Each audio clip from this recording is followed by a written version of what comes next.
As-Sunnah, As-Sunnah, As-Sunnah Foundation. As-Sunnah, As-Sunnah, As-Sunnah Foundation. আসসালামু আলাইকুম ওরহমতুল্লাহ বরাকাতু।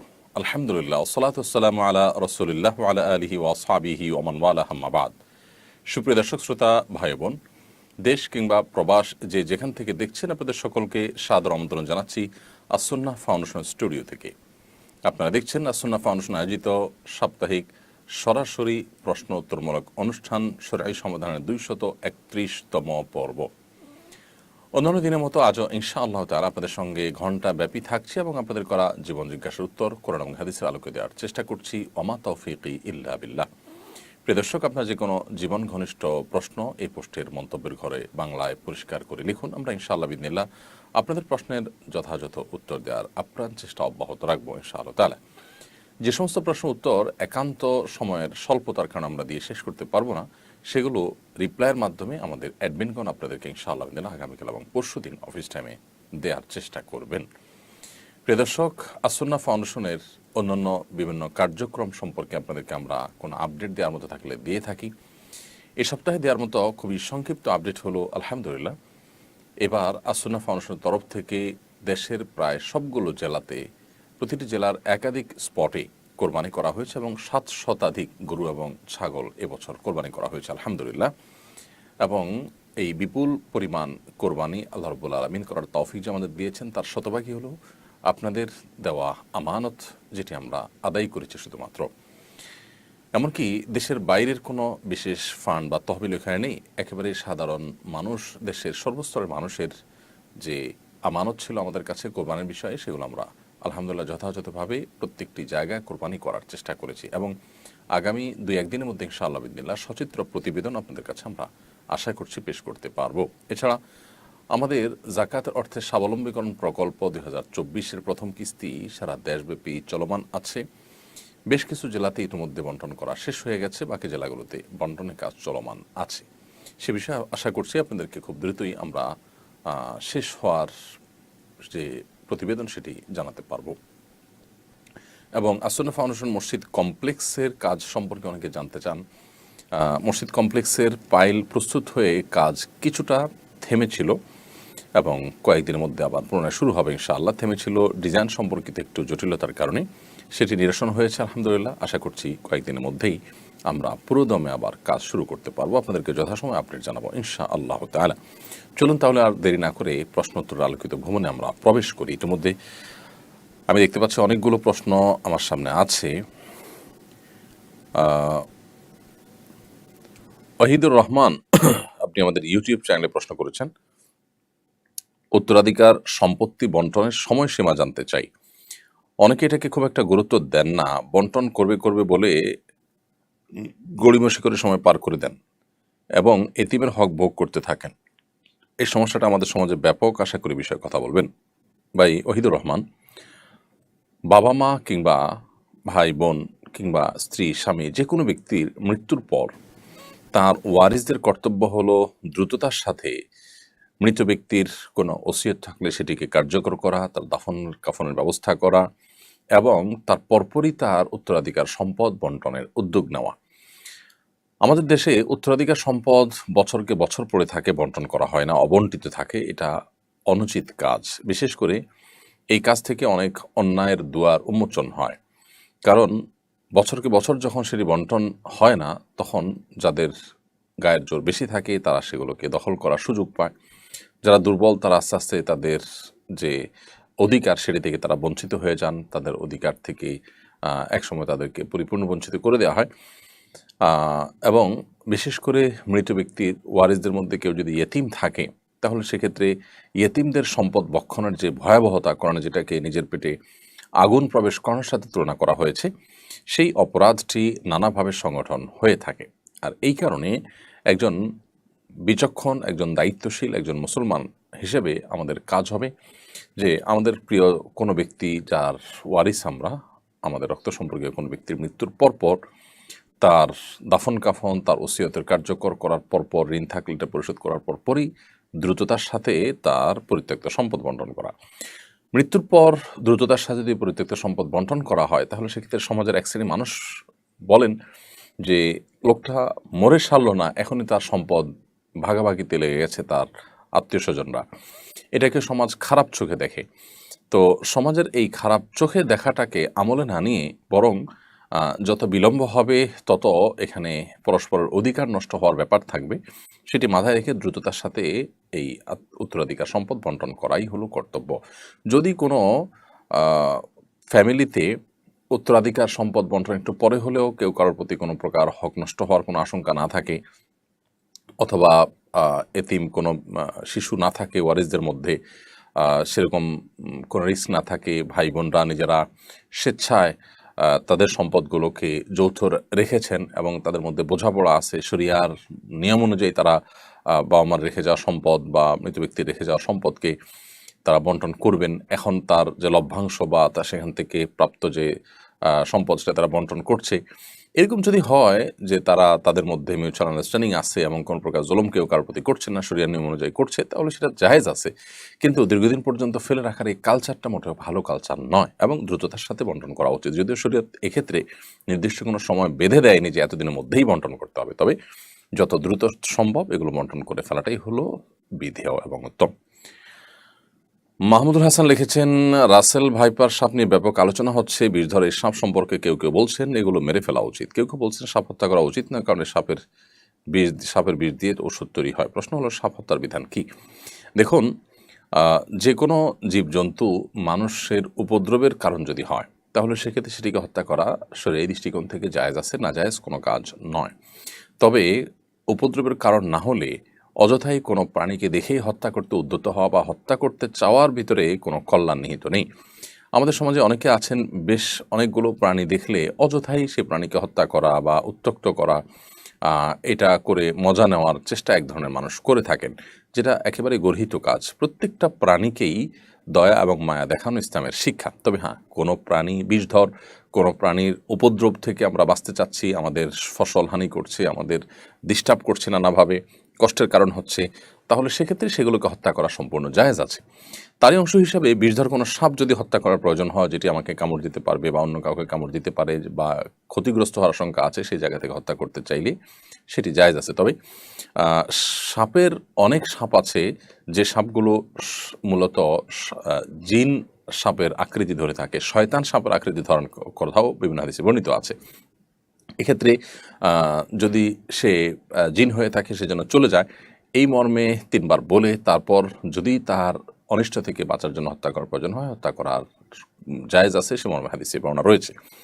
তার মানে কোনো সাপ যদি কোনো জিন যদি সাপের আকৃতি ধারণ করে থাকে তাহলে সে নিজ দায়িত্বে চলে যাবে যদি আপনি 3 বার তাকে বলে থাকেন। আর যদি না যায় তাহলে সেক্ষেত্রে সে জিন নয় বরং প্রকৃতই সাপ, সেটি আপনি জেনে তাকে চাইলে হত্যা করতে পারেন যদি তার ক্ষতি থেকে আপনি নিজেই বা অন্য কাউকে বাঁচার প্রশ্ন থাকে। আর যদি সেরকম কোনো প্রশ্ন না থাকে, যেটি বললাম যে অহেতুকই যে কোনো প্রাণী হত্যা করার ব্যাপারে শরীয়ত আমাদেরকে উৎসাহ দেয় না।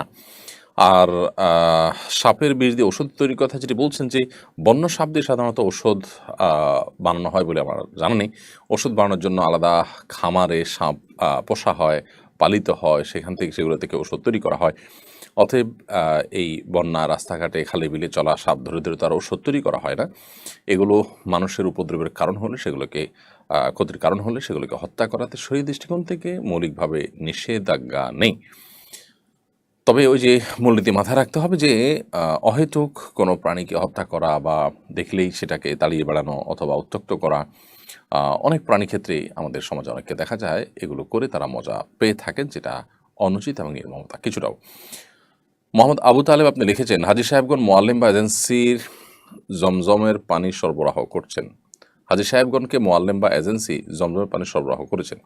এই পানি না খেয়ে কোনো হাজী সাহেব যদি দেশে নিতে চান সেটা ঠিক হবে কিনা? সম্পূর্ণ ঠিক আছে। কোনো মোয়াল্লিমকে কোনো হাজী সাহেবকে তার মোয়াল্লিম, সৌদি কর্তৃপক্ষ অথবা এজেন্সির তরফ থেকে ছোটো ছোটো জমজমের পানি দেওয়া হলো পান করার জন্য। দেওয়ার পর এটার মালিক তিনি তার পানি এটা না খেয়ে যদি রেখে দেন, দেশে নিয়ে আসতে চান, তিনি অন্য পানি খান, সেটা একান্ত তার ব্যাপার। সেটা জায়েজ আছে।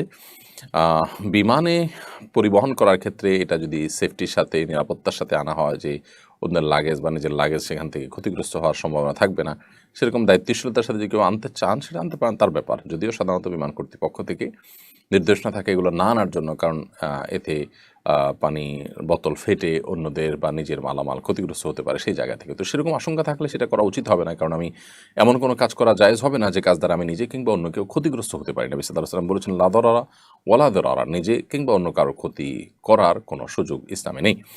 অতএব সেটি যদি আশঙ্কা থাকে তাহলে জায়েজ নয়। তবে নিজ দায়িত্বে যদি সেটাকে তিনি খুব ভালোভাবে যথাযথভাবে সংরক্ষণ করে আনেন যে এটি অন্য কারোর বা নিজের কোনো জিনিসপত্র নষ্ট হওয়ার কারণ হবে না, তাহলে সেক্ষেত্রে সেটি নাজায়েজ হওয়ার কোনো কারণ নেই। বিশেষ করে মোয়াল্লিম বা এজেন্সি কিংবা সৌদি গভর্নমেন্ট যে পানি দিয়ে থাকেন হাজিদেরকে রুমে রুমে, হোটেলে অনেক সময় ছোটো ছোটো বোতল সরবরাহ করেন, সব ক্ষেত্রে দেয় যে সবাই তাও না, যদি এরকম দিয়ে থাকেন তাহলে সেক্ষেত্রে সেটা আপনি নিয়ে আসাটা একান্ত আপনার ব্যক্তিগত বিষয়, নাজায়েজ নয়।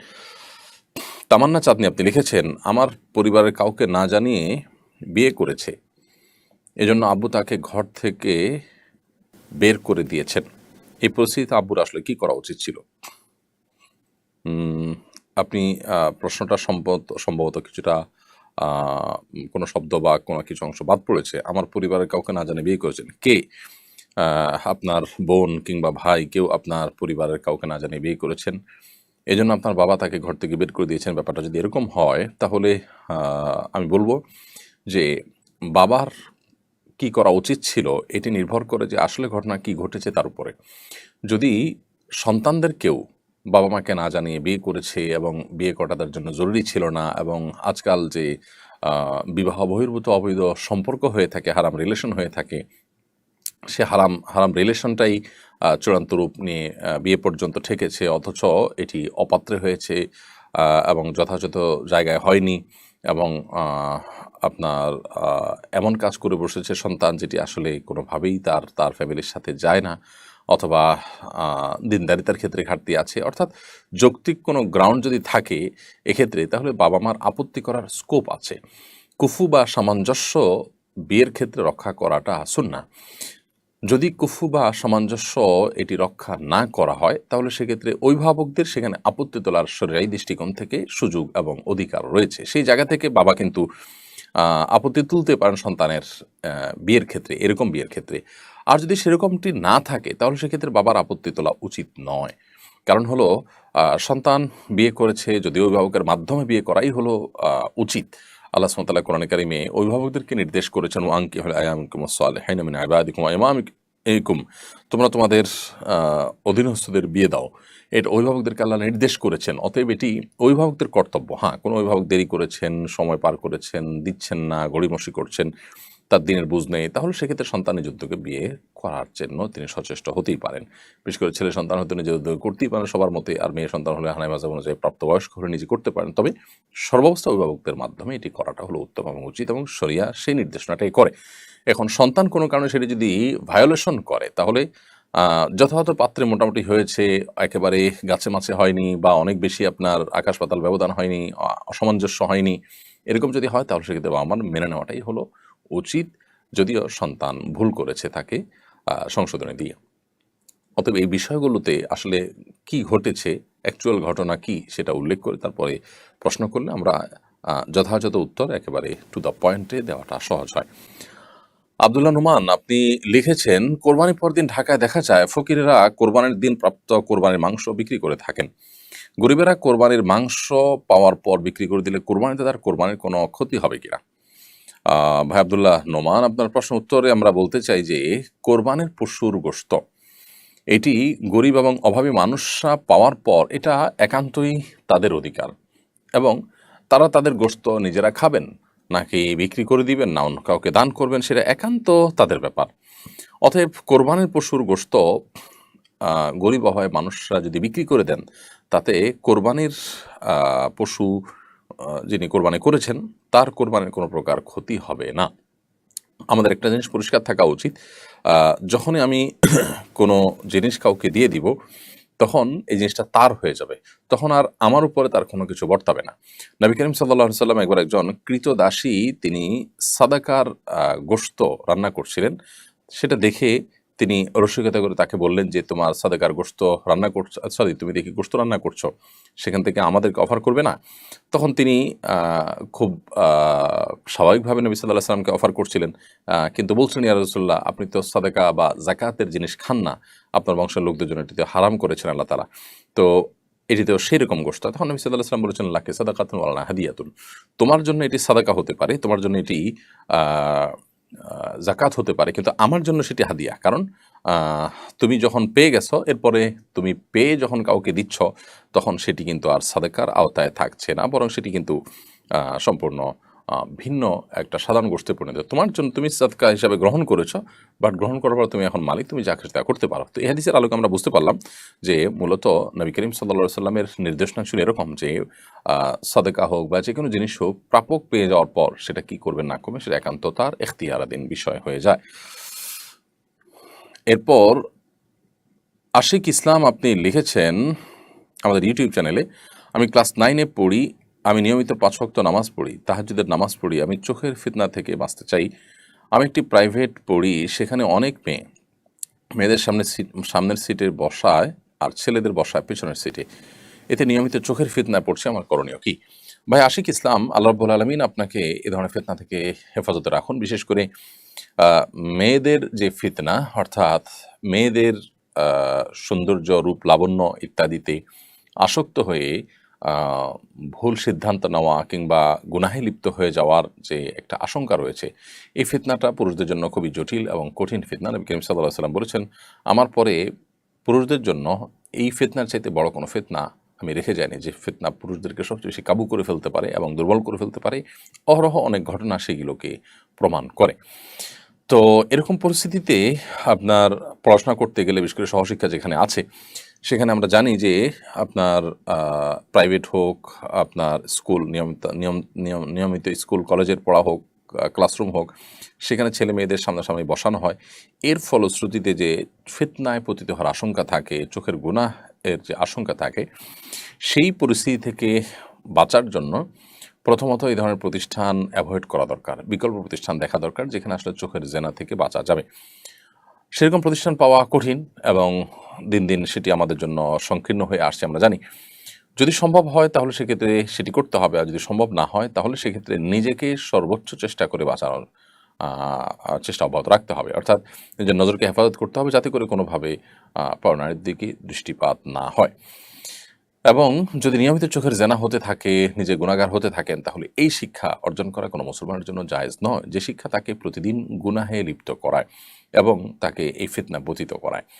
এজন্য এ ধরনের পরিস্থিতিতে আমাদেরকে কখনো কখনো হার্ড ডিসিশন নিতে হতে পারে, কারণ দিন শেষে আমার তাকওয়া, আমার ঈমান, আমার দিনদারিতা, আমার আল্লাহভীরুতা, আমার গুনাহ থেকে মুক্ত থাকার বিষয়গুলো, এগুলো আমার অ্যাসেট এবং সম্পদ হিসাবে থাকবে। একমাত্র সেগুলো যদি নষ্ট হয়ে যায়, তাহলে ঈমানদারের কাছে এই পড়াশোনা বা এই কাজকর্ম, এগুলোর এই ক্যারিয়ারের কোনো মূল্য থাকতে পারে না।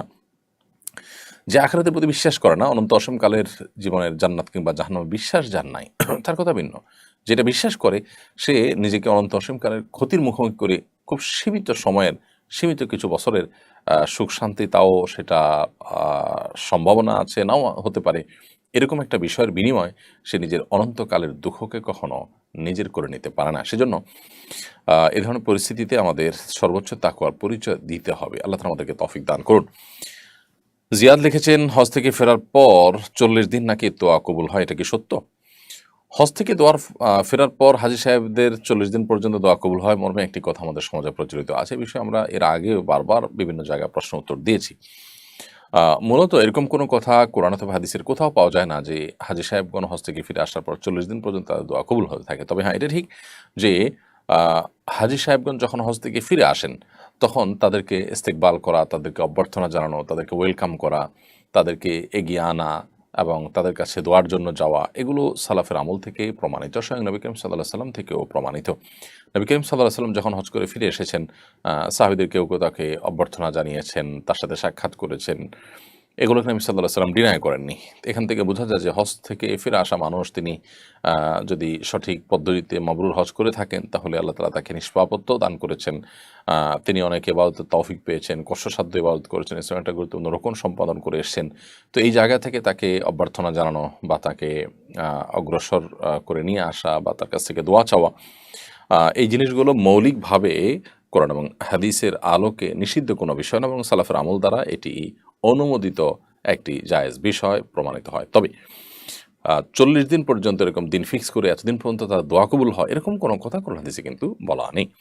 জাহিদুল ইসলাম আপনি লিখেছেন, তরুণদের মধ্যে ক্যারিয়ার নিয়ে হতাশা দিন দিন বেড়েই চলেছে। হতাশার বাই প্রোডাক্ট আত্মহত্যা, কিভাবে হতাশা বা খারাপ দুশ্চিন্তা থেকে মুক্ত থাকব? হতাশা থেকে মুক্তির কোনো আমল আছে কিনা? ভাই জাহিদুল ইসলাম, হতাশা বেড়ে চলেছে, অথচ আমাদের সুখের উপকরণগুলোও দিন দিন আমাদের হাতের নাগালে আসছে এবং বৃদ্ধি পাচ্ছে। অর্থাৎ একদিকে আমরা দেখতে পাচ্ছি যে অবকাঠামোগত এবং অন্যান্য দিক থেকে উন্নতি অগ্রগতি হচ্ছে, আবার অপরদিকে মানুষের মধ্যে হতাশা এবং ডিপ্রেশনের পরিমাণও বাড়ছে। এর কারণ কি? এর অন্যতম প্রধান কারণ হলো মানুষের ভিতরে আখিরাতমুখিতা কমে যাওয়া। একজন মানুষ যখন আখিরাতমুখী থাকেন, একজন মানুষ যখন আখিরাতে বিশ্বাসী থাকেন, তখন হতাশা তাকে কোনো অবস্থাতে গ্রাস করতে পারে না। কারণ আল্লাহ সুবহানাহু ওয়া তাআলা বলেছেন, ওয়ালা ইয়াইআস মির রাউহিল্লাহি ইল্লাল কওমুল কাফিরুন। কোনো পরিস্থিতিতে আল্লাহর রহমতের আশা ছেড়ে দেওয়া, ডিপ্রেসড হয়ে যাওয়া, এটা কাফির ছাড়া কারোর সাথে মানায় না, কারোর সাথে যায় না এটা। অর্থাৎ ঈমানদারদের সাথে এটা শোভনীয় নয়। কারণ ঈমানদার তিনি তো সর্বাবস্থা আল্লাহর প্রতি ভরসা রাখবেন। তার যদি দুনিয়া সব শেষ হয়ে যায়, কিছু আসে জানা যে তার আখিরাতটা ঠিক থাকে। অতএব এটি দৃষ্টিভঙ্গির ব্যাপার।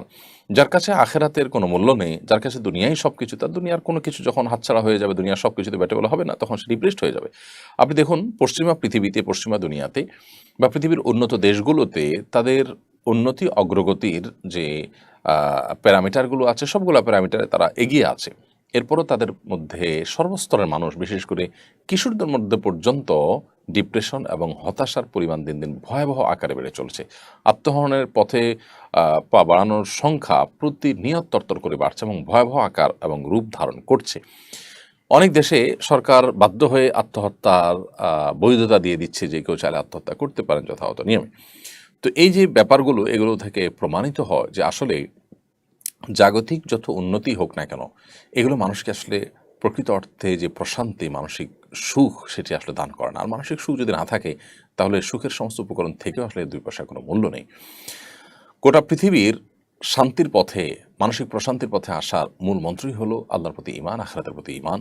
এবং আখিরাতের প্রতি ঈমান যত বেশি সুদৃঢ় থাকবে, আল্লাহর প্রতি ঈমান যত সুদৃঢ় থাকবে, হতাশা তত দ্রুততার সাথে মানুষ থেকে কেটে যাবে। অতএব ঈমানদারের কাছে ক্যারিয়ারের চাইতে গুরুত্বপূর্ণ তার আখিরাত। ঈমানদারের কাছে দুনিয়ার যে কোনো উন্নতি অগ্রগতির চাইতে অনেক বেশি গুরুত্বপূর্ণ তার আখিরাতের উন্নতি অগ্রগতি। অতএব সেই দৃষ্টিভঙ্গি যখন আমরা লালন করব বা সেই দৃষ্টি থেকে যখন আমরা বিবেচনা করব, তখন আমাদের কাছে হতাশা আর খুব একটা স্থান পাওয়ার কথা নয়।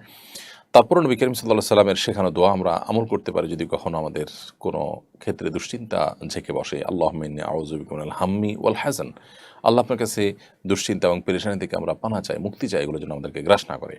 ওয়া আউযু বিকা মিনাল আজজি ওয়াল কাসাল। আপনার কাছে আমরা অক্ষমতা এবং অলসতা থেকে পানা চাই। ওয়া আউযু বিকা মিন গালাবাতিদ দাইনি ওয়া কাহরির রিজাল। এবং আপনার কাছে আমাদের ঋণের বোঝা ভারী হয়ে যাওয়া থেকে, কিংবা মানুষ আমাদের উপরে চড়াও হোক, এরকম কোনো পরিস্থিতি থেকে আমরা আপনার কাছে পানা চাই, মুক্তি চাই। এরকম দোয়া আমরা পাঠ করতে পারি। আল্লাহুম্মা ইন্নী আউযু মিনাল হাম্মি ওয়াল হাযান ওয়া আউযু বিকা মিনাল আজজি ওয়াল কাসাল ওয়া আউযু বিকা মিন গালাবাতিদ দাইনি ওয়া কাহরির রিজাল। মনসুর হক আপনি লিখেছেন, শরীয়তপুরের জাজিরা উপজেলার পালেরচর ইউনিয়নের দড়িকান্দি উচ্চ বিদ্যালয় মাঠে আলাদা 2টি প্যান্ডেল করে ঈদের নামাজ আদায় করতে দেখা গেছে মুসল্লিদের। বংশগত দ্বন্দ্বের জেরে এই ঘটনা ঘটেছে। একই মাঠে একই সময়ে আলাদা সমাজের আলাদা ঈদের জামাত করা সম্পর্কে ইসলাম কি বলে?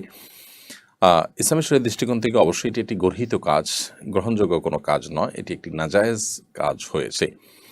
কারণ একই মাঠে একাধিক ঈদের জামাতের যে মূল স্পিরিট, জামাতের যে মূল লক্ষ্য উদ্দেশ্য, সেটাকে ব্যাহত করেছে।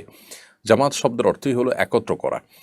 জামাতের উদ্দেশ্য যেহেতু মানুষকে একত্র করা, যদি কোনো জামাত মানুষকে আরও বিচ্ছিন্ন করে, তাহলে বুঝতে হবে যে সেটি জামাতের লক্ষ্য এবং উদ্দেশ্য, যেটি জামাতের সাথে সালাত আদায় করার যে আসল টার্গেট, সেটিকে স্পর্শ করতে পারেনি, বরং সেটি নষ্ট হয়েছে, যার কারণে কাজটি অন্যায়। আমাদের দেশে অনেক মসজিদ ভেঙে আরেকটা মসজিদ হয়, মসজিদ কর্তৃপক্ষের মধ্যে পারস্পরিক মনোমালিন্য হলে তারা আরেকটা মসজিদ করেন ভেঙে। এই কাজগুলো কখনো প্রশংসনীয় কাজ হয় না, বিশেষ করে যখন সেগুলো ব্যক্তিগত দ্বন্দ্ব থেকে হয়। ব্যক্তিগত দ্বন্দ্বটাকে শয়তান সেটাকে দিনী বিষয়ে পরিণত করে, যত দিনী বিষয় হোক না কেন। যদি এমন হয় যে কোনো মসজিদ কর্তৃপক্ষ শিরকে লিপ্ত হয়ে গেছেন, কুফরে আকবর লিপ্ত হয়ে গেছেন, ইসলামের গণ্ডিতে খারিজ হয়ে গেছেন, এরকম কিছু ঘটে গেছে, তাহলে সে ভিন্ন কথা। কিন্তু এরকম কিছু হয়নি। কোনো বিষয়ে হয়তো কেউ অর্থ তসরুপ করছেন, হয়তো কেউ আপনার মতে কোনো ভুল কাজ করছেন, স্বেচ্ছাচারিতা করছেন, তো আপনি সবর করবেন। এর জন্য মুসলমানদের সেই জামাতটাকে ভেঙে দুই টুকরা করার কোনো সুযোগ নেই।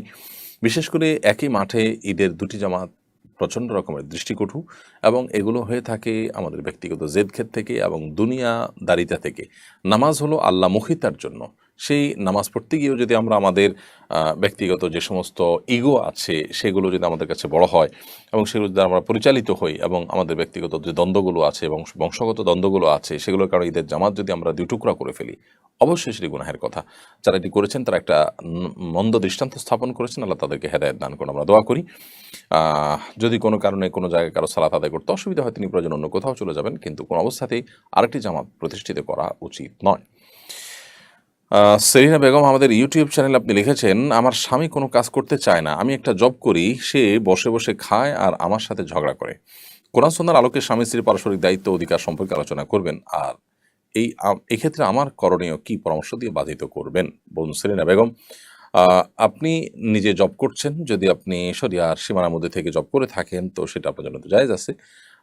স্বামী যেহেতু আপনার বক্তব্য অনুযায়ী জব করেন না এবং বসে বসে আপনার উপার্জন তিনি ভোগ করেন, তো শরিয়ার দৃষ্টিকোণ থেকে তিনি যে অন্যায় করছেন সেটা তিনি আলামত পরিষ্কার, কারণ তার কর্তব্য স্ত্রী হিসাবে আপনার ভরণ পোষণের ব্যবস্থা করা, সেটা তিনি আদায় করছেন না আপনার বক্তব্য অনুযায়ী, তাহলে তিনি অন্যায় করছেন। এক্ষেত্রে তাকে আল্লাহর ভয় দেখানো যেতে পারে এবং তার কর্তব্য সম্পর্কে সচেতন করানো যেতে পারে, এবং কেন তিনি কাজ করতে চান না এক্ষেত্রে তার সমস্যার জায়গাগুলোকে সেগুলো ধরে ধরে তার সমাধানের চেষ্টা করা যেতে পারে। অনেকে আছেন যে রুকিয়া রিলেটেড সমস্যার মধ্যে পড়ে থাকেন, তারা ঘরে বসে থাকেন, বাইরে যেতে চান না, তাহলে সেক্ষেত্রে রুকিয়ার শরণাপন্ন আপনি হতে পারেন, রাখিদের শরণাপন্ন হতে পারেন। এক কথায় তার এই ঘরে বসে থাকা, কাজ করতে না চাওয়ার কারণ কি সেটা ট্রিটমেন্ট আপনি করার জন্য উদ্যোগী হতে পারেন। আর তিনি আপনার কোনো ভরণ পোষণ দেন না, এরকম পরিস্থিতিতে তার সাথে থাকা না থাকার ব্যাপারে আপনি ডিসিশন নিতে পারেন। যদি তিনি আপনার ভরণ পোষণ একেবারে না দিয়ে থাকেন এবং দেন না এবং দিবেন বলে কোনো সম্ভাবনাও নাই, এরকম যদি হয় তাহলে সেক্ষেত্রে আপনি চাইলে বিচ্ছেদের উদ্যোগ নিতে পারেন, কিন্তু সেটি যে আপনার জন্য সর্বাবস্থায় অপরিহার্য কিংবা শরিয়া নির্দেশিত তা নয়। আপনি যদি সবর করে টিকে থাকতে চান, সেটার সুযোগ যেমন আছে, কখনো কখনো সেটা আপনার জন্য উত্তম হতে পারে। এটা নির্ভর করবে যে আপনার পুরো পরিস্থিতিটা কি তার উপরে। এজন্য এই বিষয়ে কোনো ভালো আলেমের সাথে সাক্ষাৎ করে পুরো বিষয়টাকে বলে আপনি যদি পরামর্শ নেন সেটা অধিকতর কল্যাণকর হবে ইনশাআল্লাহ তাআলা। ফারুক হাসান আপনি লিখেছেন, হজের সময় অনেক মহিলাকে দেখা যায় পর্দার বিষয়ে তারা ততটা যত্নবান নন, হজের সময় কি পর্দার বিষয়ে কোনো শিথিলতা আছে? ভাই ফারুক হাসান, হজের সময় পর্দার বিষয়ে আসলে কোনো শিথিলতা নেই। বাইরে বা অন্য সাধারণ সময় যেরকম পর্দার বিধান আমাদের জন্য প্রযোজ্য, হজের ক্ষেত্রে হাজী সাহেবদের জন্য পর্দার বিধান সমানভাবে প্রযোজ্য। আম্মাজান আয়েশা রাদিয়াল্লাহু তাআলা আনহার একটি হাদিস আমরা জানি যে তিনি নবী সাল্লাল্লাহু আলাইহি ওয়াসাল্লাম যখন হজ করেছেন তিনি বলেছেন যে তারা নারী পুরুষ উভয়ের জন্যই এহরামরত অবস্থা মুখমণ্ডল খোলা রাখা হলো সাধারণ নির্দেশনা। তিনি বলেছেন, আমরা যখন নিজেদের আঙ্গিনায় মহলে থাকতাম তখন তো এটি আমরা করতাম, কিন্তু যখনই এমন কোথাও যেতাম যেখানে পুরুষরা আছে বা অন্য পুরুষ আমাকে দেখে ফেলবে মনে হয়, এরকম কোনো জায়গায় যখন যেতাম তখন আমাদের মাথার উপরে থাকা কাপড়কে টেনে দিতাম, অর্থাৎ আমাদের সৌন্দর্য, আমাদের চেহারাটা প্রদর্শন যেন না হয় সেজন্য উদ্যোগ নিতাম। তো একইভাবে এ হাদিসের আলোকে বোঝা গেল যে আমাদের মা বোনদের হজের ক্ষেত্রেও পর্দার বিষয়ে দায়িত্বশীল থাকা উচিত। অনেক মা বোন বাইরে পর্দা করলে হজ বা ওমরা করতে গেলে তাদের দেখা যায় যে তারা পর্দা করার ব্যাপারে যত্নশীল নন। এটি খুবই গর্হিত একটি কাজ। আবার পুরুষ হাজী সাহেবরা অনেকে এই সুবাদে বা এই সুযোগে তারা চোখের জেনা করেন, আল্লাহ তাআলা মাফ করুন আমাদের সবাইকে। বিশেষ করে ভিনদেশি হাজী সাহেবরা যারা আছেন, অনেকে আছেন তারা আসলে পর্দার বিষয়ে তেমন বোঝেনই না। তারা হজ করতে এসেছেন, বিভিন্ন দেশ থেকে এসেছেন, সব জায়গায় মানুষের ধর্মীয় চিন্তা ভাবনা, ধর্মীয় তাদের যে বিধিবিধানগুলো মানার ক্ষেত্রে গুরুত্ব, এটার পরিমাণ সবার মধ্যে সমান নাই। তো কারোর মধ্যে সে ত্রুটি থাকার কারণে তারা হয়তো সেভাবে চলে আসছেন। এই অবস্থায় আমরা অনেকে মনে করি, আমাদের দেশে মেয়েরা মনে করেন যে তাই বোধ হয় হজের ক্ষেত্রে এটা বোধহয় বিধেয়। আসলে মেয়েরা পর্দার বিধানটা সাধারণ অবস্থায় যেমন তারা মেনে চলবেন, হজের ক্ষেত্রেও ঠিক একইভাবে মেনে চলবেন। এরপরে দায়িত্বশীল হওয়ার কোনো বিকল্প পথ আমাদের সামনে খোলে না। বিধায় হজ নষ্ট হওয়ার অন্যতম একটা বড় কারণ হলো এই পুরুষদের জন্য চোখের জেনা করা, মেয়েদের জন্য পর্দার ক্ষেত্রে শৈথিল্য প্রদর্শন করা। আরাফাতের মতো জায়গায় অনেক সময় নারী পুরুষরা ঢলাঢলি করে একসাথে থাকছেন, একই তাঁবুতে থাকছেন এবং সেই তাঁবুর মাঝখানে কোনো পার্টিশন দিচ্ছেন না, পর্দার কোনো ব্যবস্থা করছেন না। খুবই দৃষ্টিকটু এবং হজ নষ্ট হওয়ার মতো একটি বিষয়। ঠিক একইভাবে ওয়াশরুমে, অজুখানায় দেখা যায় যে আপনার মিশ্রণ পর্যন্ত হয়ে যাচ্ছে। অনেক পুরুষরা আছে মহিলাদের টয়লেটের আশপাশে যাচ্ছে, সেখানে কথা বলছে, ঘোরাঘুরি করছে। এগুলোও খুব গর্হিত এবং অন্যায় কাজ। হজের সময় পর্দার বিধানে কোনো শিথিলতা নেই, বরং অন্য সময়ের মতো এই বিধানটি এখানে পরিপালন করার গুরুত্ব রয়েছে, বরং আরও বেশি রয়েছে। কারণ হারামের এরিয়াতে কোনো নারী যদি তার সৌন্দর্যকে প্রদর্শন করে এবং সেটা যদি অন্য পুরুষদের ফিতনায় পতিত হওয়ার কারণ হয়, তাহলে তিনি অনেকগুলো মানুষের অপরাধের কারণ হলেন। সে দায় তাকে অবশ্যই নিতে হবে। এই জন্য হজের ক্ষেত্রে আমাদের মা বোনদের এবং পুরুষদের সবারই পর্দার বিষয়ে আরও বেশি যত্নশীল এবং দায়িত্বশীল হতে হবে। প্রিয় দর্শক, দেখতে দেখতে আমার অনুষ্ঠানের ঠিক মাঝামাঝি পর্যায়ে পৌঁছে গেছি। সময় হয়ে গেছে ছোট্ট একটি বিরতিতে যাওয়ার। আশা করছি আমাদের সঙ্গেই থাকবে। বিরতির পর আমরা আবারও ফিরে আসবো শরীর সমাধান অনুষ্ঠানে ইনশাআল্লাহ তাআলা। অসহায় দরিদ্রদের দারিদ্র দূরীকরণ ও স্বাবলম্বীকরণের লক্ষ্যে আসুন্নাহ ফাউন্ডেশন পরিচালনা করছে স্বাবলম্বীকরণ প্রকল্প। স্বাবলম্বীকরণ প্রকল্পের আওতায় এ যাবৎ প্রায় ৩,০০০ মানুষকে প্রশিক্ষণ ও স্বাবলম্বীকরণ উপকরণ প্রদান করা হয়েছে। আপনার জাকাতের অর্থে স্বাবলম্বী হতে পারে অসহায় দরিদ্র মানুষ। আসুন্নাহ ফাউন্ডেশনের জাকাত তহবিলে জাকাত পাঠাতে ভিজিট করুন www.asunnahfoundation.org/donate/zakat।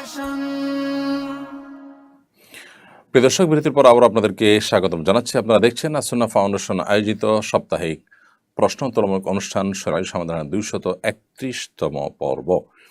বিরতির আগে আমরা অনেকগুলো প্রশ্নোত্তর দিয়েছি। রফিকুল ইসলাম জানতে চেয়েছেন, গাজীপুরের শ্রীপুরে ঈদুল আজহার দিনে মসজিদ কমিটির সভাপতির কোরবানি গরু জবাই দেরি করায় মারধরের শিকার হয়েছিলেন মসজিদের দায়িত্বশীল ইমাম।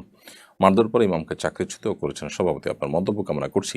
বা রফিকুল ইসলাম, এই বিষয়টি বেশ কয়েকদিন হয়ে গেছে এবং সোশ্যাল মিডিয়ার কল্যাণে আমার নজরে এসেছে। এটি আমাদের সমাজে মসজিদগুলোতে যে আধিপত্য বিস্তার করে থাকেন মসজিদের সভাপতি, সেক্রেটারি, মুতওয়াল্লি বা অন্যান্য ব্যক্তিবর্গরা, সেটির একটি নিকৃষ্ট উদাহরণ মাত্র।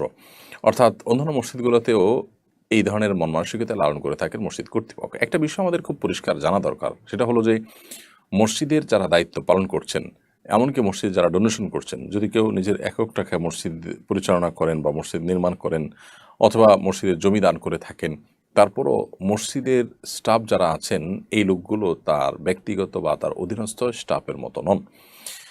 এটা আমাদের জানতে হবে যে আমরা কেউ মসজিদে টাকা পয়সা দিলে, শ্রম দিলে বা কোনো আমাদের অবদান রাখলে সেটি আমি আল্লাহকে দিলাম।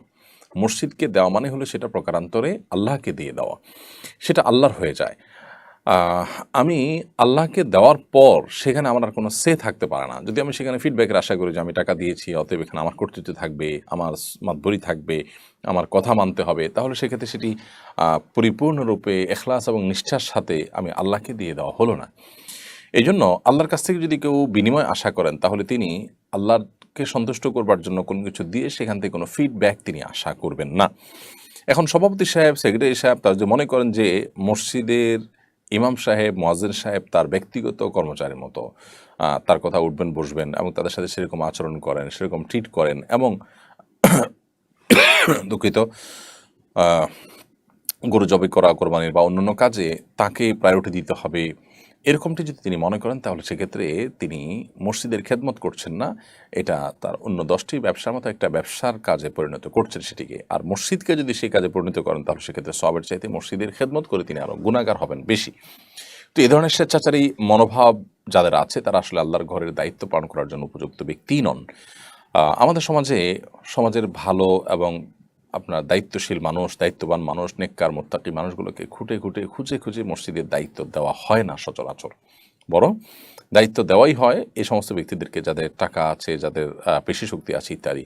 তো মসজিদগুলোতে অন্তত এই ধরনের স্বেচ্ছাচারিতা বা এই ধরনের আপনার মাতবরি সর্দারি করা মানসিকতা কোনো অবস্থাতে গ্রহণযোগ্য নয়। এরকম মানসিকতা পালনকারীদেরকে মসজিদের দায়িত্ব দেওয়া উচিত নয়।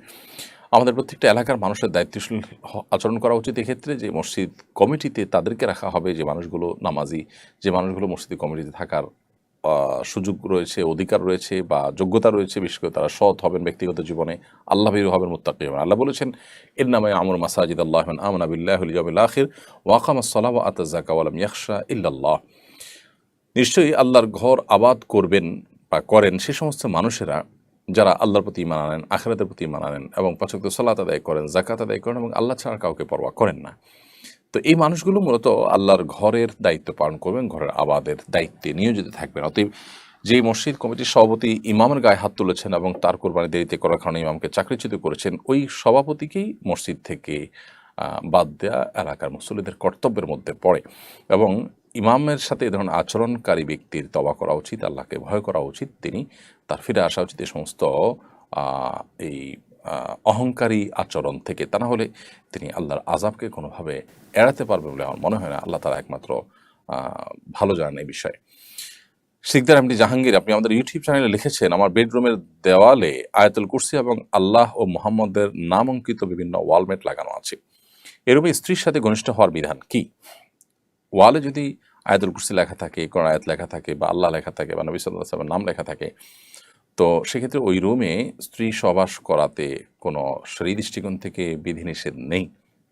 তবে কোনো কোনো উলামা ইকরাম ওয়ালে এ ধরনের কোরআন আয়াত ইত্যাদি টাঙিয়ে রাখাটাকে নিষেধ করেছেন, নিরুৎসাহিত করেছেন। বিশেষ করে সৌদি আরব উলামাদের কেউ কেউ এটিকে নিরুৎসাহিত করেন। তারা মনে করেন যে এতে কোরআনের অপমান হয়, কোরআনের অসম্মান হয় ইত্যাদি। যদিও এর বিপরীতে অন্যান্য উলামা ইকরাম এটাকে সমর্থন করে এবং সেটারও যথেষ্ট যৌক্তিক কারণ রয়েছে। তো সর্বাবস্থায় এ ধরনের ওয়ালমেট যদি থাকে সেখানে স্ত্রী সহবাস করা এটি নিষিদ্ধ কোনো বিষয় হবে না। তবে কোরআনের প্রতি অসম্মান হয় এরকম কোনোভাবে যদি থাকে, একেবারে কাছাকাছি থাকে, স্পর্শ হয় অথবা দৃষ্টিকটু পর্যায়ে থাকে, তাহলে অবশ্যই সে ব্যাপারে দায়িত্বশীল এবং সতর্ক হওয়া কর্তব্য। এবং দৃষ্টিকটু কিনা এটা পরিস্থিতি দেখে বোঝা যায়, ওয়ালের ঠিক কোন পজিশনে আছে, কিভাবে আছে না আছে, এটার উপর নির্ভর করে আসলে। তো এই জন্য পরিস্থিতি দেখে এই সমস্ত ক্ষেত্রে আমাদের দায়িত্বশীলতার সাথে আচরণ করতে হবে এবং কাজ করতে হবে। বিশেষ করে এমন কোনো জায়গায় আসলে কোরআন কারীমের আয়াত ইত্যাদি রাখা উচিতই না যেখানে আসলে কোরআন কারীমের প্রতি অসম্মান হতে পারে, দৃষ্টিকটু হতে পারে, অসম্মান হতে পারে। অনেক সময় দেখা যায় বিভিন্ন পোস্টারে আমরা কোরআন কারীমের আয়াত লিখে যেখানে সেখানে ওয়াল ডোয়ার লাগাই দিই, যেখানে দেখা যায় ছিঁড়ে নিচে পড়ে। অনেক সময় দেখা যায় যে আপনার অনেক পশু পাখি সে সমস্ত ওয়ালে বসে, অথবা কুকুরে অনেক সময় দেখা যায় ওয়ালে পেশাব করে, অথচ সেখানে আমি আল্লাহর নাম লিখছি এত নিচে যে এটা অসম্মান হতে পারে। তো এই জন্য বাসায় হোক আর বাসার বাইরে হোক, ওয়ালমেট বা আল্লাহর নাম ইত্যাদি আমরা রাখার ক্ষেত্রে কোন পজিশনে রাখছি, কিভাবে রাখছি, দৃষ্টিকটু হচ্ছে কিনা, অসম্মান হচ্ছে কিনা, এই বিষয়গুলো আমাদের মাথা রাখা দরকার। আনাস সিদ্দিক, আপনি লিখেছেন, আপনার একটি বক্তব্যের বিপরীতমুখী দুটি কথা দেখলাম।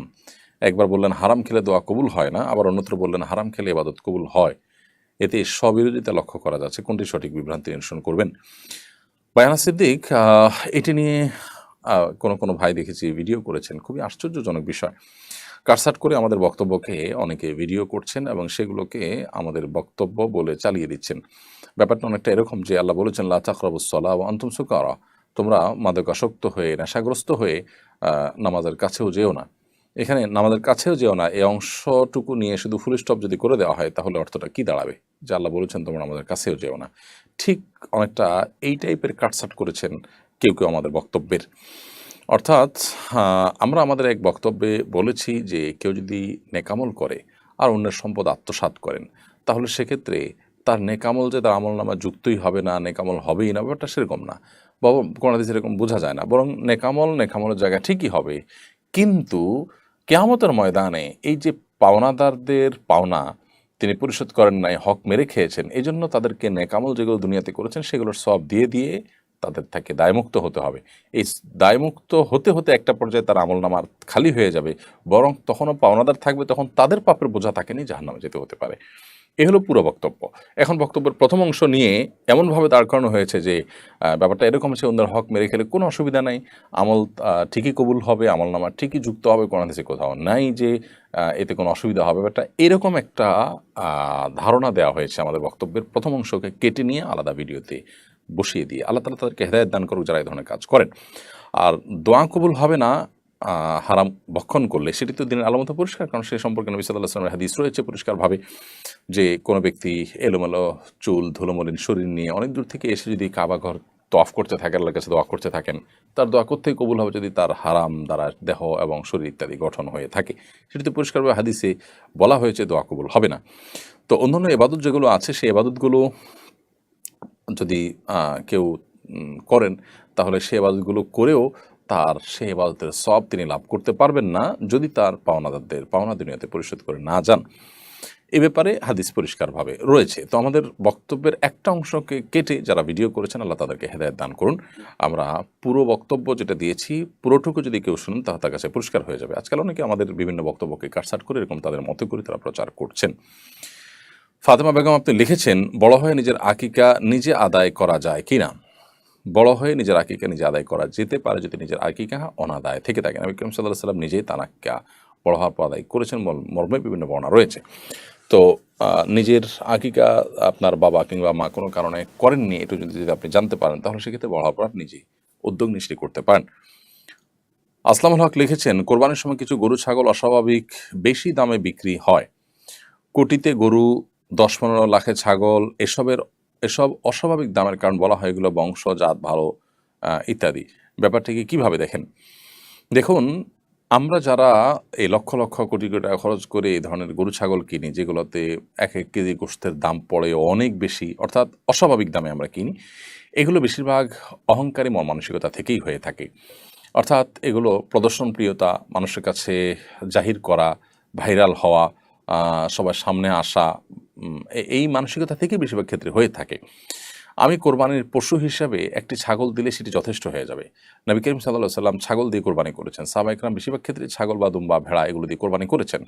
গরু বা ওঁট দিয়ে কোরবানি কোনো কোনো ক্ষেত্রে তারা করেছেন, সেগুলো করা জায়েজ আছে।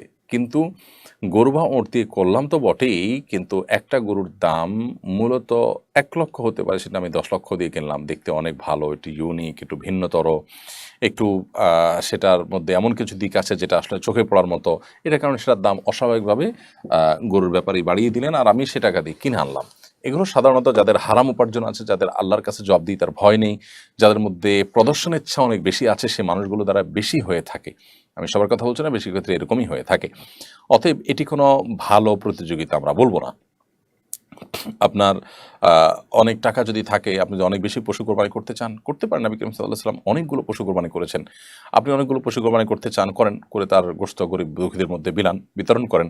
কিন্তু সেক্ষেত্রে এই টাকা দিতে হলে অনেকগুলো গরু ছাগল কিনতে পারেন। কিন্তু একটা গরু একটা ছাগল একটু ইউনিক টাইপের, সেটা আপনি কিনে লাইমলাইটে আসতে চাচ্ছেন এবং অস্বাভাবিক দামে কিনছেন, এটি কখনো প্রশংসনীয় কোনো বিষয় হতে পারে না। আল্লাহর রাহে যে যত বেশি অর্থ ব্যয় করবে আল্লাহর কাছে প্রশংসনীয় হবে, কিন্তু সে অর্থ ব্যয়টা যদি হয় লোক দেখানোর জন্য, সে অর্থ ব্যয়টা যদি হয় সবার দৃষ্টি আকর্ষণ করবার জন্য, সে অর্থ ব্যয়টা যদি হয় অজাগায় অস্বাভাবিক ভাবে দাম বাড়ানোর ফলশ্রুতিতে সেটা কেনার মাধ্যমে, যেখানে আসলে কোনো কল্যাণ বয়ে আনছে না, নিজের নাম যশ খ্যাতি বা নজরে আসা ছাড়া, তো এরকম বিষয় কখনো প্রশংসনীয় হতে পারে না। সুমাইয়া শাহরিন আপনি লিখেছেন, আমার আম্মুর ব্রেন ক্যান্সার, এসব তার জন্য মানসিক চাপ হবে বলে আমি বিষয়টি গোপন করি। এর জন্য আমাদের কয়েকবার মিথ্যা বলতে হয়েছে, এতে কি গুনাহ হবে? বোন সুমাইয়া, আপনার প্রশ্ন থেকে যেটুকু বুঝতে পেরেছি, আপনার মায়ের ব্রেন ক্যান্সার ধরা পড়েছে, কিন্তু এই রোগের কথাটা আপনি তাকে বলছেন না তার মানসিক চাপ বাড়বে বলে। তো এই যে বিষয়টা আপনি গোপন করছেন, এটি জায়েজ আছে কিনা? উত্তর হলো যে এটি গোপন করলে না জায়েজ নয়, কিন্তু মিথ্যা আপনি বলতে পারেন না। আপনি বলেছেন যে আপনার কয়েকবার মিথ্যা বলতে হয়েছে, মিথ্যা বলার সুযোগ আসলে মিথ্যা বিষয়টা এরকম ভয়াবহ যে একজন মুসলমান কোনো পরিস্থিতিতেই মিথ্যার আশ্রয় নিতে পারেন না। তিনি প্রয়োজনে ঘুরিয়ে পেঁচিয়ে বলবেন, এড়ানোর চেষ্টা করবেন, কিন্তু স্পষ্ট মিথ্যা যেটাকে বলা হয় ডাহা মিথ্যা, এ ধরনের মিথ্যা কথা বলার সুযোগ আসলে কোনো ইমানদারের জন্য কোনো অবস্থাতেই নেই।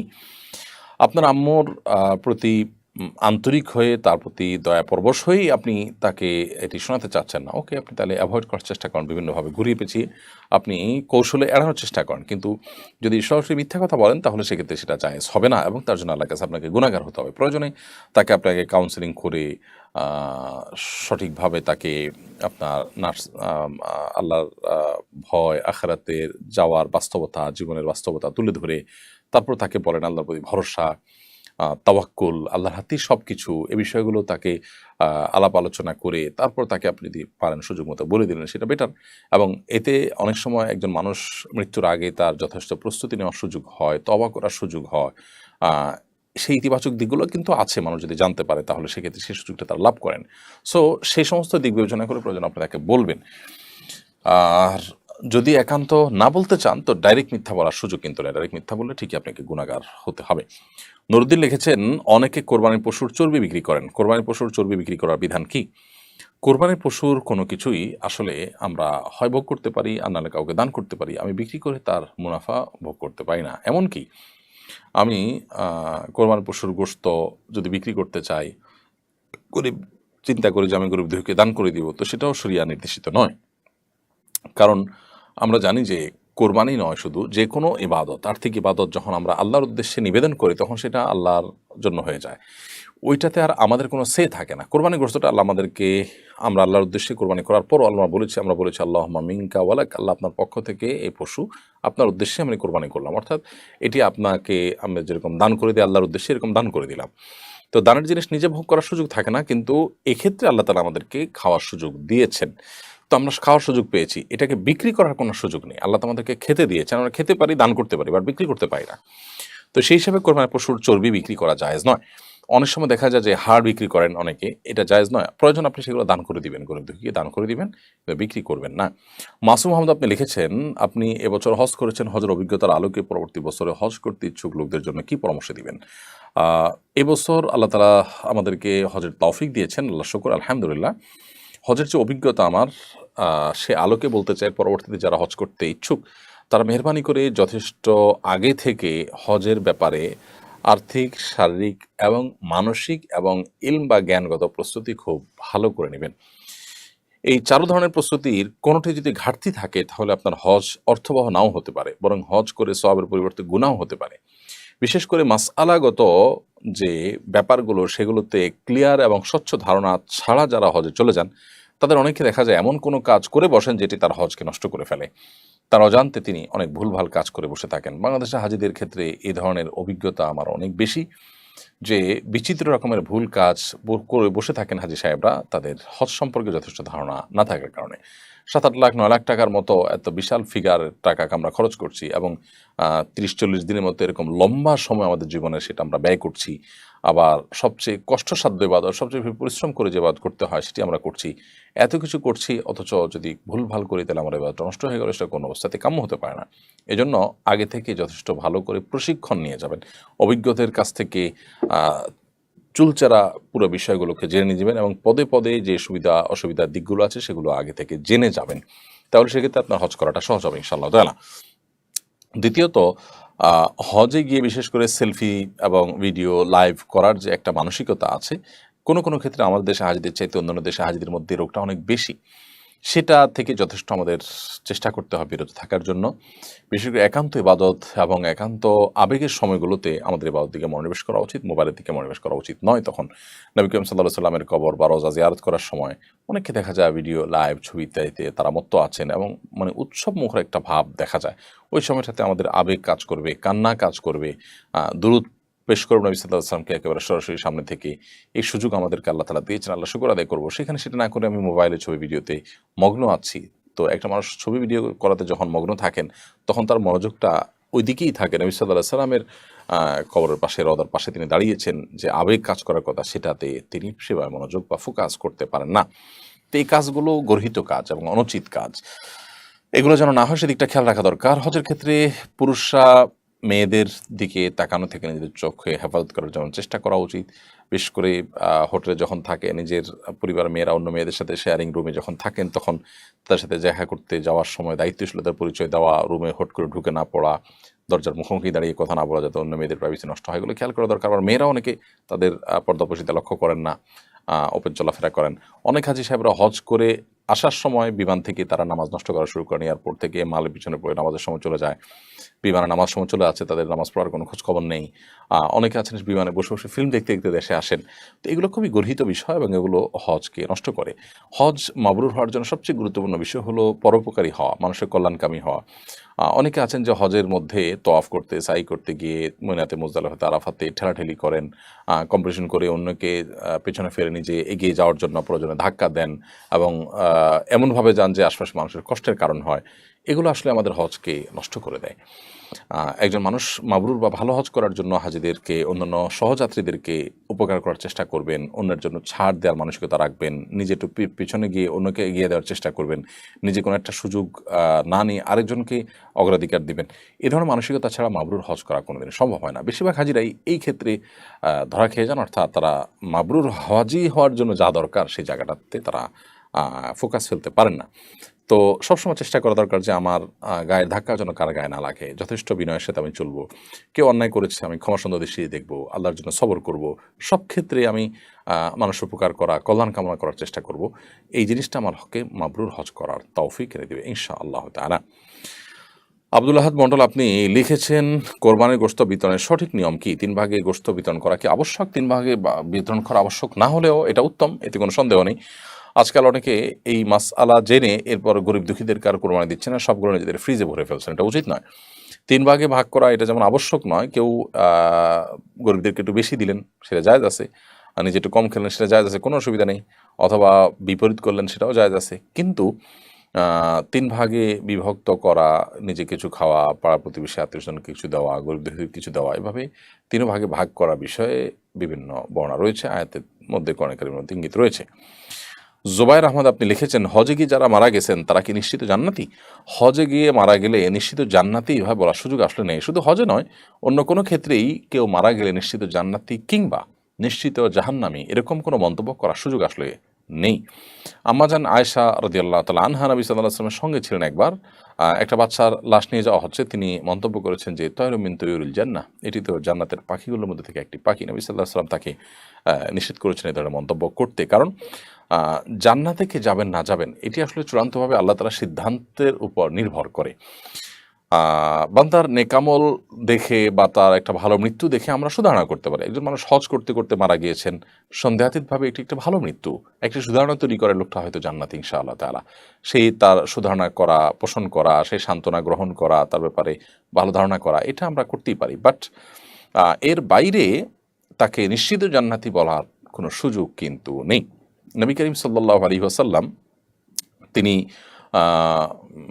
একবার কোন একটা জেহাদে এক ব্যক্তির মৃত্যুর পর সাহাবীদের যখন তার সম্পর্কে জান্নাতি বা শহীদ এরকম মন্তব্য তারা যখন করছিলেন, নবী সাল্লাল্লাহু আলাইহি ওয়াসাল্লাম সেখানেও তাদেরকে নিষেধ করেছেন। পরবর্তীতে দেখা গেল যে লোকটি মারা গিয়েছেন জেহাদে করতে করতে তিনি মারা গেলেন, স্বাভাবিকভাবে তিনি শহীদ মনে হচ্ছিল, কিন্তু দেখা গেল পরবর্তীতে খোঁজ খবর নিয়ে যে লোকটি আত্মহত্যা করে, অর্থাৎ কোনো একটা আঘাতপ্রাপ্ত হয়ে কষ্ট সহ্য না করতে পেরে তিনি আত্মহত্যা করে মারা গিয়েছেন। তো দেখুন, আত্মহত্যা করে মারা গেলে তিনি জাহান্নামী হয় সাধারণত। তো এই লোকটি তার সম্পর্কে সাহাবীরা যে মন্তব্য করছিল নবী সাল্লাল্লাহু আলাইহি ওয়াসাল্লাম নিষেধ করেছেন। এখান থেকে বোঝা গেল যে বাহ্যিক অবস্থা থেকে কাউকে জান্নাতি কিংবা জাহান্নামী আমরা সিদ্ধান্ত দিতে যাব না। তবে হ্যাঁ, সুধারণা অবশ্যই প্রশ্ন করতে পারি যদি কেউ ভালো কাজ করতে করতে মৃত্যুবরণ করেন, বিশেষ করে এহরামরত অবস্থায় কোনো ব্যক্তি যদি মৃত্যুবরণ করেন হজ বা উমরার এহরামরত অবস্থায়, তাহলে সে ব্যক্তি কিয়ামতের ময়দানে ঠিক ওই অবস্থায় আল্লাহর কাছে উত্থিত হবেন, উঠবেন, সে মর্মে বর্ণনা রয়েছে। আশিক মণ্ডল লিখেছেন, দব্বা একমুখী ঢোল, এটি দফ মূলত, দব্বা নয়, যাই হোক, বাজানো কি ইসলামে জায়েজ? এক হুজুর বলেছেন এটি ইসলামী সঙ্গীতের সাথে এবং কোনো সম্মানীয় ব্যক্তিকে ওয়েলকাম করার জন্য ব্যবহার করা যেতে পারে। দফ ব্যবহার করার একটা সেরাই জায়গা হলো বিয়ে শাদী। বাচ্চারা বিয়ে শাদীতে আনন্দ করার জন্য বিভিন্ন শ্লোক বা ভালো কথামালা আছে, ভালো কথা আছে, এরকম কোনো গান যদি খালি মুখে তারা গায়, পাশাপাশি দফ বাজাতে চায়, তো সেটি বা করতে পারে। এর বাইরে সাধারণত অন্য কোনো ইসলামী গজল বা এ জাতীয় কোনো কিছুর সাথে দফের আওয়াজ যুক্ত করা জায়েজ বলে আমার জানা নেই। যদি কেউ বলে থাকেন তার কাছ থেকে একটু প্রমাণ জানার চেষ্টা করবেন। মারুফ হাসান লিখেছেন, গোপালগঞ্জের এক এলাকা একটি গাছ নাকি কথা বলে, সবাই সেখানে ভিড় করে, এটা কি সম্ভব? ব্যাপারে ইসলাম কি বলে? বহুত আলোচনা হয়েছে, আমি দেখেছি সোশ্যাল মিডিয়াতে, অনেকেই প্রশ্ন করছেন আজকেও। প্রথম কথা হলো যে আল্লাহ সুবহানাহু ওয়া তাআলার কাছে তো অসম্ভব কোনো কিছুই নয়, সব কিছুই আল্লাহ তাআলার কাছে সম্ভব। কিয়ামতের ময়দানে মানুষের হাত মুখ যখন কথা বলবে তখন মানুষ আশ্চর্য হয়ে বলবে যে এরা কথা বলছে, তখন আল্লাহ তাআলা সে প্রসঙ্গে বলেছেন যে সেদিন মানুষের অঙ্গ প্রত্যঙ্গগুলো বলবে যে আনতাকানাল্লাহুল্লাযী আনতাকা কুল্লা শাই, আজকে সে আল্লাহ আমাদের কথা বলার শক্তি বাকশক্তি দিয়ে দিয়েছেন, যিনি সব বস্তুকে বাকশক্তি দিয়েছেন, অন্য সবাইকে বাকশক্তি, যাদের বাকশক্তি আছে তাদেরকে দিয়েছেন, আমাদেরকে আল্লাহ সেভাবে দিয়েছেন। তো এটা আল্লাহর জন্য অসম্ভব কিছু না। বিশেষ করে কিয়ামতের আগে গাছ কথা বলবে, কোনো গাছের আড়ালে কোনো ইহুদি লুকিয়ে থাকলে তখন গাছ বলে দিবে যে আমার আড়ালে ইহুদি লুকিয়ে আছে, হে মুসলিম তাকে তুমি হত্যা করো। তো এরকম বর্ণনা রয়েছে। কিন্তু এখন আমাদের বর্তমান পরিস্থিতিতে বিশেষ যে ঘটনাকে কেন্দ্র করে এই ধরনের আলোচনা চলছে, বেশিরভাগ ক্ষেত্রে এই ধরনের ঘটনা আমাদের দেশে কিছুদিন পর পর এই ধরনের এ জাতীয় ঘটনা শোনা যায়। এগুলো বেশিরভাগ ক্ষেত্রেই মানুষের নিছক ধারণা থাকে এবং গ্রামের মানুষের মধ্যে কৌতূহল থেকে সবাই একটা মানসিক ব্যাপার হয়ে দাঁড়ায় যে সবাই যখন বলছে তখন তার মনে হয় যে হ্যাঁ কিছু একটা সে শুনতে পাচ্ছে, এরকম হয় বেশিরভাগ ক্ষেত্রে। বাকি এক্ষেত্রে কী ঘটেছে অ্যাকচুয়াল আমি সেটা জানি না, তবে আল্লাহ সুবহানাহু ওয়া তাআলার জন্য সব কিছুই সম্ভব। দ্বীনের অনেক বিষয় নিয়ে আজকাল অনেক তরুণরা, অনেক নামধারী মুসলমানরা ট্রল করেন, তারা আসলে পরিপূর্ণভাবে দ্বীন বুঝেননি, ইসলাম এবং ঈমান তারা বুঝেননি, নিজেকে সেভাবে আল্লাহর কাছে সুপর্দ করতে পারেনি, যার কারণে তাদের মধ্যে এই ধরনের মানসিকতা তৈরি হয়। আব্দুল মুবিন আপনি লিখেছেন, আমাদের সমাজে কেউ একবার হজ করলে তাকে হাজি বলা হয়, একাধিকবার হজ করলে তাকে আলহাজ বলা হয়। হাজি আর আলহাজে আসলে কি কোনো পার্থক্য আছে? নামের শুরুতে হাজি বা আলহাজ লেখার বিধান কি? শেষ থেকে শুরু করি। নামের শুরুতে আলহাজ বা হাজি লেখার কোনো যৌক্তিকতা নেই, বরং আমি হজ করেছি এরা জাহির করা মানসিকতা থেকে যদি এরকম করেন তাহলে সে তার হজের সওয়াব তো পাবেই না, বরং সেটি গুনাহের কারণ হবে এবং এটা খুব বাজে একটা নজির হবে। আর অন্যরা যদি তাকে হজ করে এসেছেন সেই হিসাবে হাজি বলে সম্বোধন করেন, সেটাতে দোষের কিছু নেই। বাট এটা নামের অংশ হয়ে যেতে পারে না যে সব জায়গায় আপনার কাগজে কলমে খাতায় পত্রে পোস্টারে বিভিন্ন জায়গায় নামের শুরুতে আলহাজ বা হাজি লেখা হবে। এটা মোটেও ভালো কোনো কালচার নয়। বিশেষ করে এখানে প্রদর্শন ইচ্ছা বা প্রদর্শন প্রিয়তা, প্রদর্শনের মানসিকতাটা এখানে ফুটে ওঠে, বিশেষ করে যারা এরকম লেখেন নিজেদেরটা। আর একবার হজ করলে হাজি, দুইবার হজ করলে আলহাজ, অর্থের দিক থেকে এই পার্থক্যটা একেবারে হাস্যকর। কারণ আরবি গ্রামার ব্যাকরণ যারা বুঝেন তারা বলতে পারবেন হাজি এবং আলহাজের ভিতরে একবার বা একাধিকবার হজ করার মতো কোনো পার্থক্যের বিষয় এখানে নেই। দুইটার অর্থ একই, হাজি যিনি হজ করেছেন, আলহাজ মানে যিনি হজ করেছেন। সেটা একবার হজ করলেও প্রযোজ্য হবে, বহুবার হজ করলেও একই কথা প্রযোজ্য হবে। অতএব আপনার এই পার্থক্য যদি করে থাকে কোনো এলাকাতে মানুষ করে, তাহলে সেক্ষেত্রে তাদের নিছক ধারণা থেকে তারা করেছেন, এটার কোনো ভিত্তি নেই। আরবি গ্রামার ব্যাকরণ বা ভাষাগতভাবে এরকম কোনো পার্থক্য নেই যে একাধিকবার হলে আলহাজ হবে, একবার হলে হাজি হবে।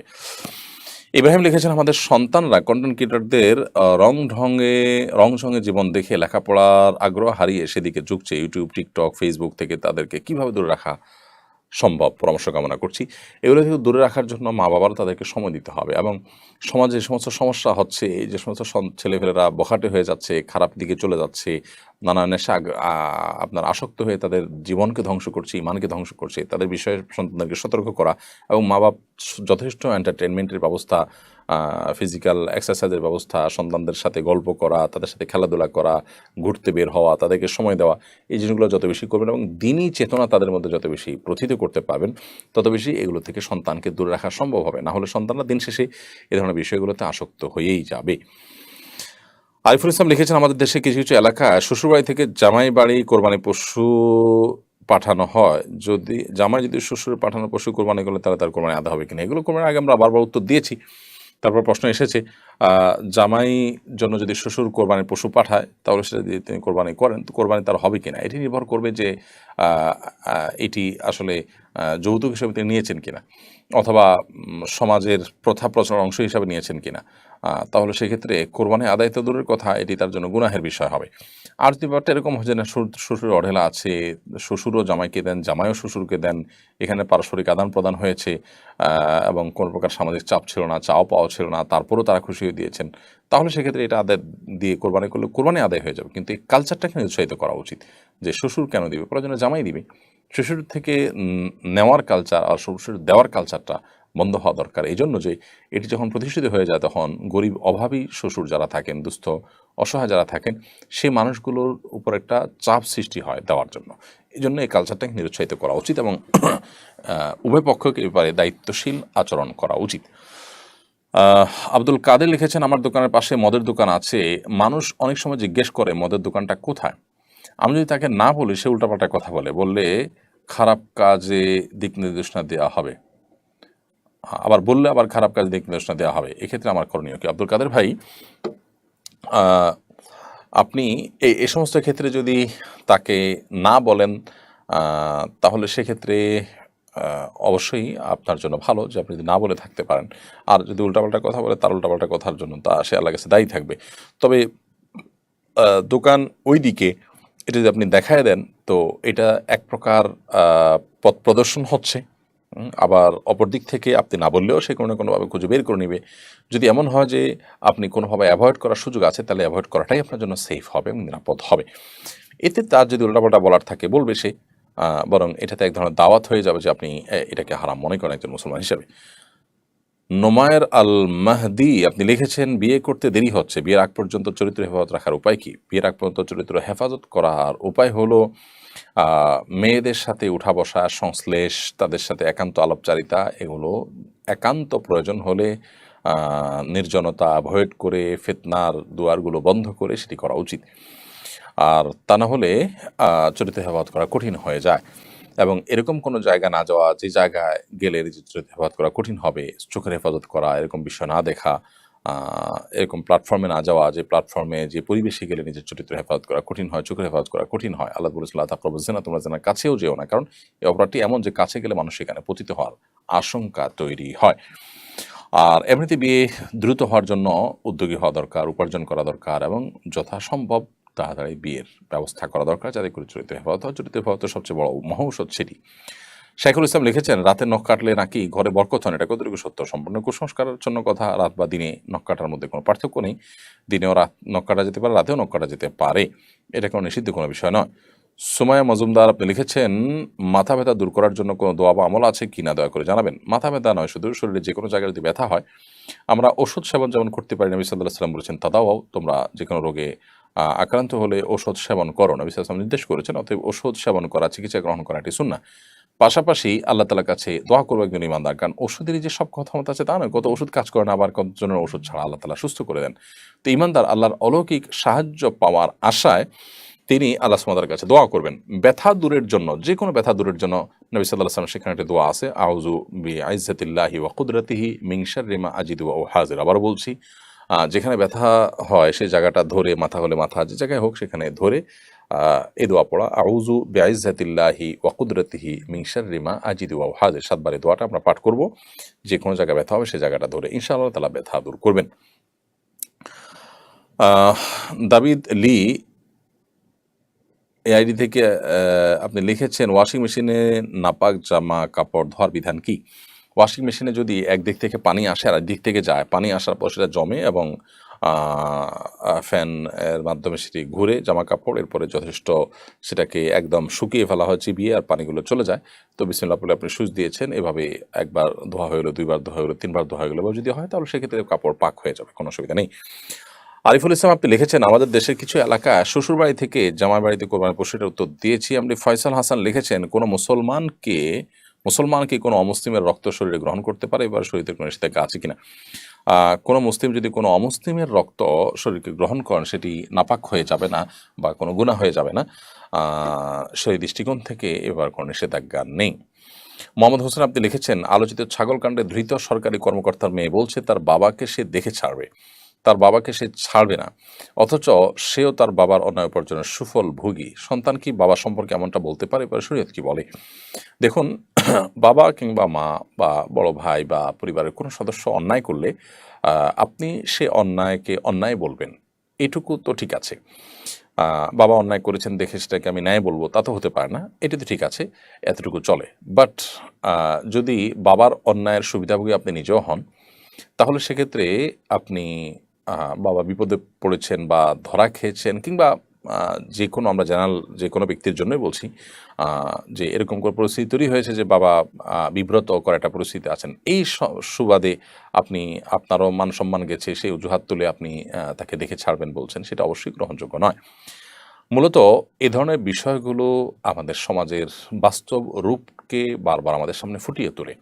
কোরআনে আল্লাহ তাআলা বলেছেন ইয়াউমা ইয়াফিরুল মারউ মিন আখিহি ওয়া উম্মিহি ওয়া আবিহি ওয়া সাহিবাতিহি ওয়া বানি। মানুষ সেদিন মা বাবা সন্তান স্বামী স্ত্রী পরস্পর থেকে কিয়ামতের দিন পলায়ন করার চেষ্টা করবে। কারণ এই প্রিয়জনরা কেউ দেখে যদি নেকামল চেয়ে বসে, কেউ যদি কোনো পাপের দায় নিতে বলে, এজন্য একে অন্যকে দেখে আত্মগোপন করবে এবং লুকিয়ে ছাপিয়ে পালিয়ে বেড়ানোর চেষ্টা করবে।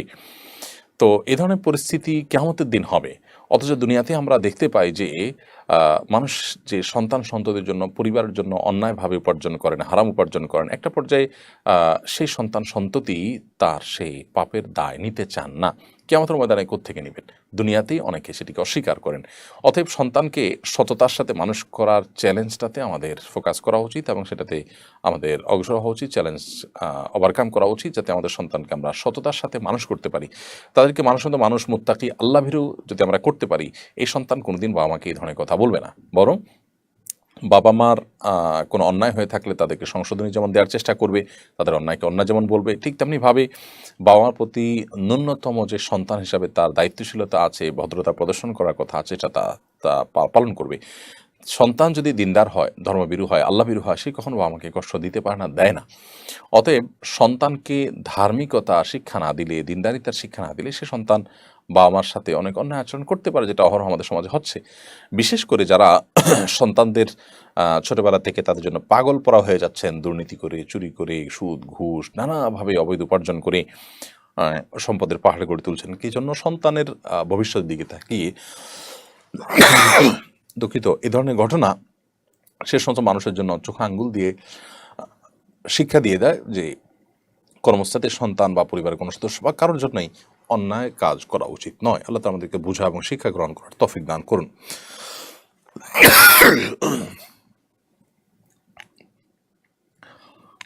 মারজান আহমেদ আপনি লিখেছেন, হজের মতো একটা ইবাদত করতে গিয়ে অনেকে কন্টেন্ট তৈরি করে সে ভিডিও পাবলিশ করে উপার্জন করে, এটা কতটুকু সঙ্গত? অবশ্যই হজের মতো ইবাদতকে উপার্জনের মাধ্যম বানানো এবং সেখানে গিয়ে আপনার আত্মপ্রচারণা লিপ্ত হওয়া, এটা নিন্দনীয় কাজ, অনুচিত কাজ, মোটেও এটা উচিত নয়। নাজমুল ইসলাম আপনি লিখেছেন, আমি উপকূলীয় এলাকার মানুষ, রাসেলস ভাইপার নামক সাপ নিয়ে আতঙ্কে আছি। সাপ থেকে বাঁচার একটি দোয়ার কথা শুনি, এটা কি সঠিক? ভাই নাজমুল ইসলাম, সুনান আবু দাউদ, নাসাই এবং আহমদে বিশুদ্ধ সূত্রে বর্ণিত হয়েছে নবী সাল্লাল্লাহু আলাইহি ওয়াসাল্লাম থেকে যে তিনি একটা দোয়া শিক্ষা দিয়েছেন, যে দোয়ার মধ্যে বিভিন্ন ক্ষয়ক্ষতি থেকে আল্লাহ তাআলার কাছে আশ্রয় প্রার্থনার শিক্ষা দেওয়া হয়েছে এবং সেই দোয়াতে সাপে কাটার মাধ্যমে কারোর মৃত্যু যেন না হয় সেজন্য আল্লাহর কাছে আশ্রয় প্রার্থনা করা হয়েছে। দোয়াটা সঠিক। দোয়াটা হলো আল্লাহুম্মা ইন্নী আউযু বিকা মিনাল হাদমি ওয়া আউযু বিকা মিনাত তারাদ্দি ওয়া আউযু বিকা মিনাল গারকি ওয়াল হারাকি ওয়া আউযু বিকা মিন আন নামুতা লাদিগা। যার অর্থ হলো, হে আল্লাহ, আমি কোনো ওয়াল চাপায় অথবা উপর থেকে পড়ে গিয়ে মৃত্যু, ওয়াল চাপায় মৃত্যু, কিংবা পানিতে ডুবে মৃত্যু, কিংবা কোনো আগুনে পুড়ে মৃত্যু, কিংবা কোনো সাপে কাটায় মৃত্যুবরণ থেকে আমি আপনার কাছে পানাহ চাই। অথবা এই মর্মে দোয়া করাটা বিশুদ্ধ হাদিস দ্বারা প্রমাণিত। প্রিয় দর্শক, দেখতে দেখতে আমাদের অনুষ্ঠানের একেবারে শেষ প্রান্তে আমরা পৌঁছে গেছি। বিধায় আজকে বোধহয় এখানে শেষ করতে হচ্ছে। ইনশাআল্লাহ বিদিনিল্লাহ, আল্লাহ যদি তৌফিক দান করেন, আগামী সপ্তাহে একই অনুষ্ঠান আপনাদেরকে একই সময় দেখার আমন্ত্রণ আমরা জানাচ্ছি। আল্লাহ তাআলা যাদেরকে বাঁচিয়ে রাখেন সেদিন আবার দেখা হবে। সে পর্যন্ত আল্লাহ তাআলা সবাইকে সুস্থ রাখুন, নিরাপদ রাখুন, সে দোয়া আল্লাহ তাআলার কাছে ব্যক্ত করে আজকে এখানে শেষ করছি। জাযাকুমুল্লাহ খাইর। আসসালামু আলাইকুম ওয়া রাহমাতুল্লাহি ওয়া বারাকাতুহু। আসুন্নাহ ফাউন্ডেশন।